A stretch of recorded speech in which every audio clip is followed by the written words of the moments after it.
full sun. We're looking forward this week, I think, to a lot of hot days. At least they're predicted. That's right. Is there anything special that we should be doing in the garden? Yes. Now is a critical time, especially for those vegetables that we have germinated under hot caps or some other form of plant protectors like cans or plastic bottles and things like that. It's going to get so hot that we've got to ventilate or open up these containers, these row covers or hot caps, or the plants inside will die from the heat. By ventilate, do you mean? Well, go ahead. Exactly. In the case of the hot cap, it means taking the dome, cutting the dome out with a very sharp knife so that the plant, in this case it's a squash plant, the squash plant can just grow right out through the top. And the same thing would be true for tomatoes or peppers or any other plant that you have inside of one of these hot caps.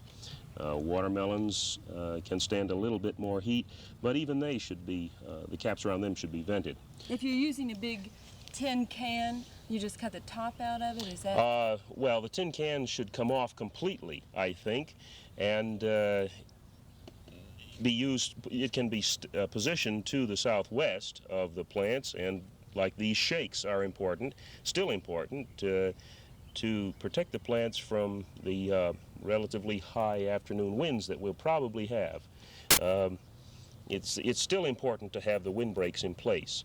And as you can see here, we don't make a solid fence. You don't want something that's solid like this.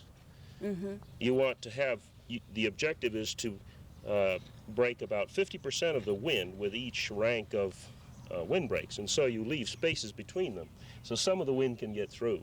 Roland, what is the purpose of this black plastic that you have down here? The black plastic is, of course, it keeps the soil from losing soil moisture, keeps the weeds down, but the important thing for crops like the squash and the other vine crops, melons and cucumbers, is that it warms the soil. Up till this week we've had very cool soil, and if you were to plant any of these vine crops, it would be well to use the black plastic or clear plastic to heat up the soil, and the seeds germinate more rapidly and the plants grow faster early in the season. You can lay it down now, even though the plants are already coming up? Yes, you can lay it down now, and in fact we'll be talking about some more different kinds of mulch and different purposes. But this is good particularly for the heat-loving vegetables like the vine crops, the peppers, tomatoes, things like that.